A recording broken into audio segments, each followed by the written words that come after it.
हाय बच्चों, कैसे हैं आप सभी। आई होप अच्छे होंगे, राइट। चलिए, मैं योगिता प्रजापत यूट्यूब चैनल पे आप सभी बच्चों का स्वागत करती हूँ। तो आज मैं आपके लिए लेके आई हूँ एक्सरसाइज 15.1 का क्वेश्चन नंबर 20 एंड 21। ठीक है, ये दो सम हम आज इस वीडियो में समझेंगे, राइट बच्चों। तो फटाफट लाइक शेयर कर दीजिए, राइट। चलिए स्टार्ट करें। मान लीजिए आप एक पासे को संलग्न आकृति में दर्शाए गए आयताकार क्षेत्र में यादृच्छिक रूप से गिराते हैं। ठीक है, आप देख रहे हैं इस ड्रॉ में बच्चों, ड्रॉ भी बनाया है, आप अपनी बुक में देखना, ड्रॉ वाला सम है ये। तो ये आयताकार शेप दिया है जिसकी लंबाई 3 मीटर, चौड़ाई 2 मीटर दे रखी है। अब एक पासे को इस तरह फेंका जाता है, तो क्वेश्चन क्या है इसमें, इसकी क्या प्रायिकता है कि वह पासा 1 मीटर व्यास वाले वृत्त के अंदर गिरेगा।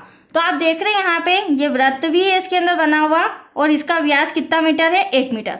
तो जैसे ही मान लो मैंने आपको बोला आपको एक पासा फेंकना है, लेकिन इस आयताकार क्षेत्र में ना होते हुए वह वृत्त में आना चाहिए। ठीक है, तो हमको इसी वृत्त के आधार पर प्रायिकता ज्ञात करनी है, राइट बच्चों।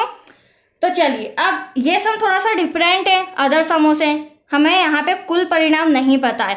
तो आप देख रहे हैं बड़ी चीज क्या है, आयत। तो आयत के थ्रू हमारे कुल संभावित परिणाम निकलेंगे।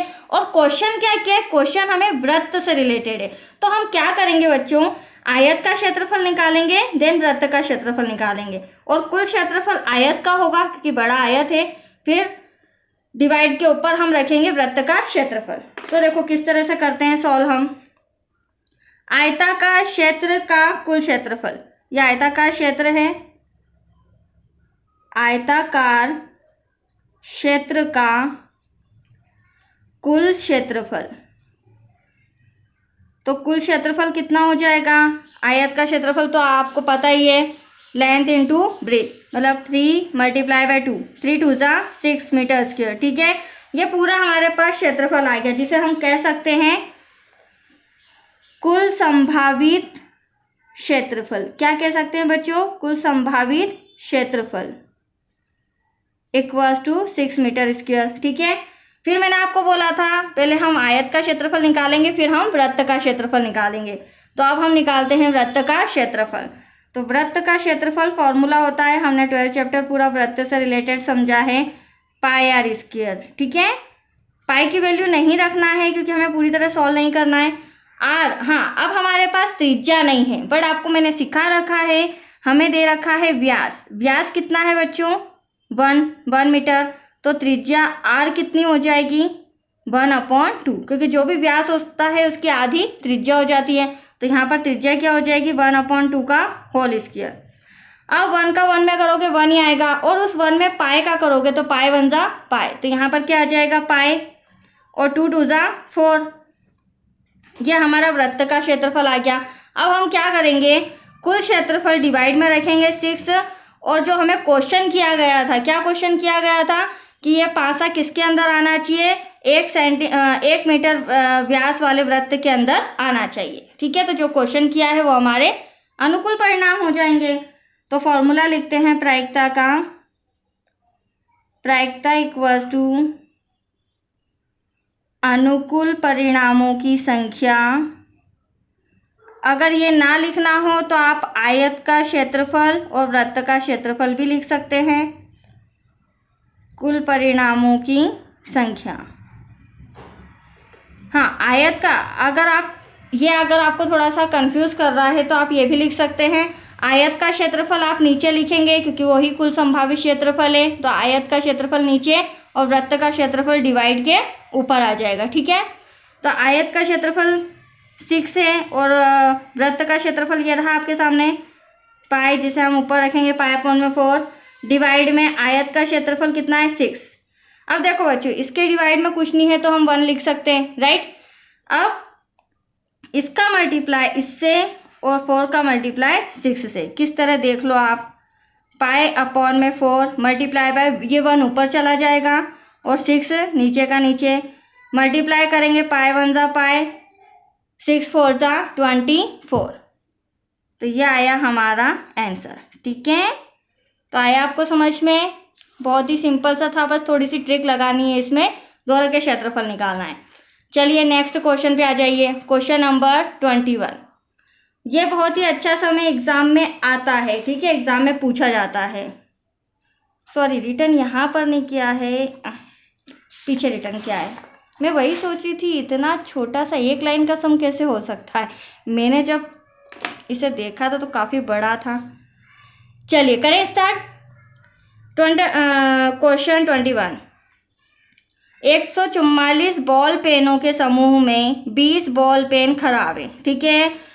टोटल आपके पास 144 पेन है, आप इसे इस तरह से समझ सकते हैं। टोटल 144 पेन है, इसमें से 20 बॉल पेन क्या हैं, खराब, ठीक है। और शेष अच्छे हैं, मतलब 144 में से 20 माइनस करोगे तो 124 आपके क्या हैं, अच्छे पेन है। Any doubt? आप वही पेन खरीदना चाहेंगे जो अच्छा होगा, राइट। कौन सा पेन खरीदना चाहेंगे, जो अच्छा होगा, परंतु खराब पेन आप खरीदना नहीं चाहेंगे। बेसिकली चीज़ है, आप भी मार्केट जाते हैं, जो पेन चालू होता है चलता है उसी को परचेज करते हैं, राइट। अब दुकानदार इन पेनों में से, मतलब 144 में से यादृच्छिक एक पेन निकालकर आपको देता है। इसकी क्या प्रायिकता कि आप पेन खरीदेंगे? तो आप पेन क्यों खरीदेंगे? क्योंकि वह चालू है, मतलब 124। इसमें से आपको दुकानदार ने एक पेन दिया है, इसलिए आप खरीद रहे हैं, ठीक है। आप खरीद रहे हैं, क्यों खरीद रहे हैं? क्योंकि वह एक पेन चालू है। सेकेंड कंडीशन में आप पेन नहीं खरीदेंगे, वेरी सिंपल। क्यों नहीं खरीदेंगे बच्चों? क्योंकि वह पेन चालू नहीं है, मतलब कि खराब पेन है। तो फर्स्ट कंडीशन में हम 124 लेंगे, क्योंकि हमने वो पेन खरीद लिया है। 124 में से वो एक पेन अच्छा था, हमने वह पेन नहीं खरीदा, क्योंकि 20 में से वो पेन जो हमें दुकानदार ने एक दिया था वो खराब पेनों में से एक पेन था, राइट। तो फर्स्ट कंडीशन में 124, सेकेंड कंडीशन में 20। तो सबसे पहले हम लिखेंगे कुल पेनों की संख्या। कुल पेनों की संख्या 144। फिर हमें दिया है फर्स्ट कंडीशन, आप पेन खरीदेंगे। तो यहाँ हम लिख सकते हैं खरीदे जा सकने वाले पेनों की संख्या। तो टोटल पेन कितने हैं बच्चों? 144, जिसमें से हम 20 को माइनस कर देते हैं, राइट। तो हमारे पास 124 ऐसे पेन हैं जिसे हम खरीद सकते हैं क्योंकि वह अच्छे हैं, राइट। अब प्रायिकता, अनुकूल परिणाम तो आ ही चुका है हमारे पास, कुल परिणाम है। तो प्रायिकता इक्वल्स टू अनुकूल परिणामों की संख्या डिवाइड में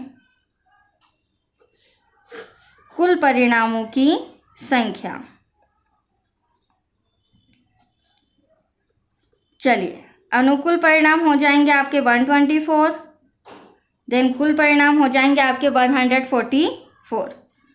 कैंसल करें, 4 के टेबल से कैंसिल होगा बच्चों।